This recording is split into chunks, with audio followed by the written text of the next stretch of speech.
మరి నేను ఇప్పుడు 6వ మాట చెప్తుంటుండగా ప్రభువా మీరే నాయన జాన్ బాబుల గురించి మీరు మాట్లాడండి.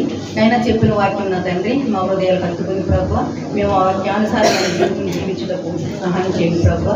పరిశుద్ధాత్మ దేవ ఈ యొక్క ఆత్మ సంచారం మా మధ్య నుంచి నడిపించమని ఈ చిన్ని ప్రార్థన నా చిల్లు నాకు రెడీ పరిశుద్ధనామని అడిగి వేడుకుంటున్నాను తండ్రి.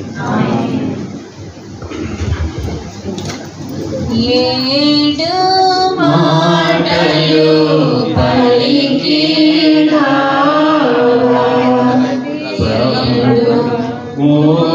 ముఖ్యాంశములు ఎరుగా పరచితివా. ఏడు మాటలు పలికినా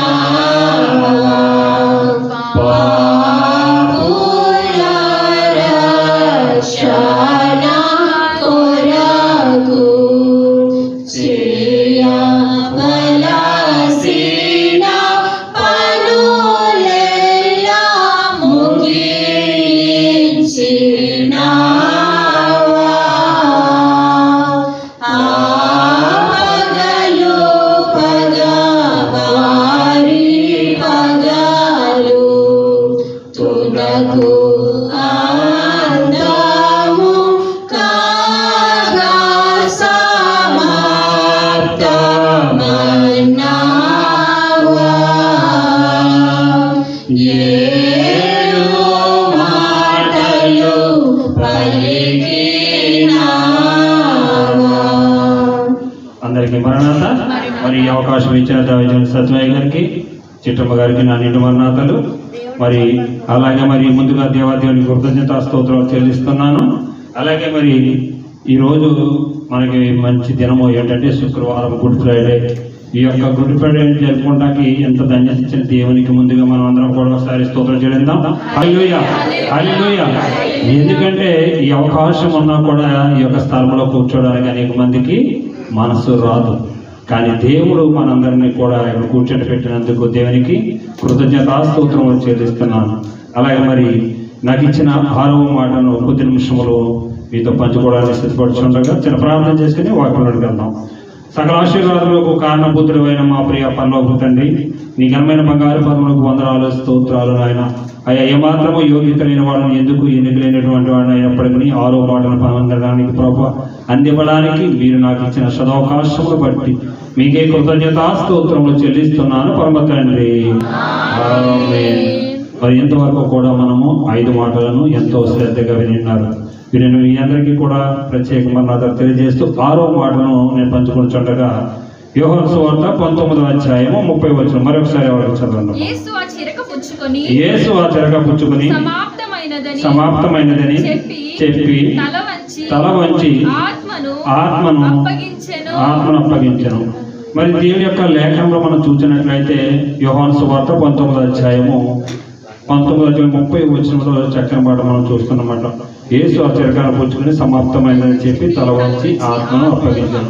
ఈ యొక్క వచనంలో చూస్తున్నప్పుడు 2 ప్రాముఖ్యమైన మాటలు మనకు కనిపిస్తుంటాయి.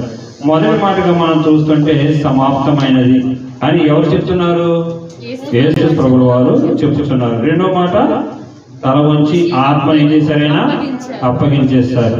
మరి ఈ సమాప్తమైనది మాటను మనం చూస్తున్నప్పుడు ప్రియమైన విశ్వాసులారా ఏమి సమాప్తమైనది? లేఖనములు నెరవేరినట్టు తండ్రి తన యొక్క కుమారుని మన మధ్యకు పంపి ఉన్నారు.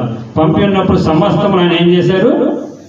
సమాప్తము చేయ వరకు ఆయన అన్ని పనులు కూడా సమాప్తంగా పూర్తి చేసి మన కొరకు ఆయన యాగమయ్యవలసి ఉంటుంది కనుక ఆయన ఏం చేశారు అంటే సిలువకు అంటగట్టబడ్డారు. మరి ఈ సాయంకాల సమయంలో దేవుడు మనతో మాట్లాడడానికి మన సిద్ధంగా ఉన్నాడు. మనమందరం కూడా ఏముండాలి? హృదయాలను తెరిచి సిద్ధంగా ఉండవలసిన వారం అయినాము కనుక మరి సమాప్తమైనది మాట మనం చూస్తుంటే మరి దేవుడు ఎవరి కొరకు వచ్చాడు అంటే మొట్టమొదటి మనం చూస్తుంటే పాపుల కొరకు వచ్చి ఉన్నాడు ఆయన. ఎందుకంటే ఈ లోకంలో ఎవరినో కూడా పరిశుద్ధులా మాట్లాడాలి, పరిశుద్ధులా కాదు, ఆయన ఒక్కడే పరిశుద్ధుడై ఉన్నాడు. అందుకు మరి కన్యక గర్భమున ధరించి ఉన్నాడు కనుక పరిశుద్ధాత్ముడై ఉన్నాడు కనుక ఆ యొక్క లేఖనములు నెరవేరు కొరకు ఆయన ఏం చేశాడంటే ఈ లోకంలోనికి తండ్రి చిత్తమును బట్టి రావడం జరిగినది. మరి తండ్రి చిత్తమును బట్టి వచ్చిన కుమారుడు 33.5 సంవత్సరములు లోకంలో ఉండగా ఆయన పరిచయం చేసి 3.5 సంవత్సరంలో అనేక మందిని ఏం చేశారు? ఆయన సిద్ధపాటు చేస్తారు. మరి ఎంతమంది ఉన్నాం మనం కూడా, మనం ఎంత సిద్ధపాటు చేస్తున్నాం? ఒక్కసారి మన హృదయాలను మనం పరిశీలన చేసుకోవాలి. యోహాను సువార్త 4వ అధ్యాయము 34వ వచనం ఒకసారి చదవండి. యేసు వారిని చూచి నన్ను పంపిన వాని చిత్తము నెరవేర్చుటయు ఆయన పని తుదముట్టించుటయు నాకు ఆహారమై ఉన్నది. చూసినట్లయితే మరి అక్కడ ఏం చేస్తున్నారు? మరొకసారి చదవనమ్మా.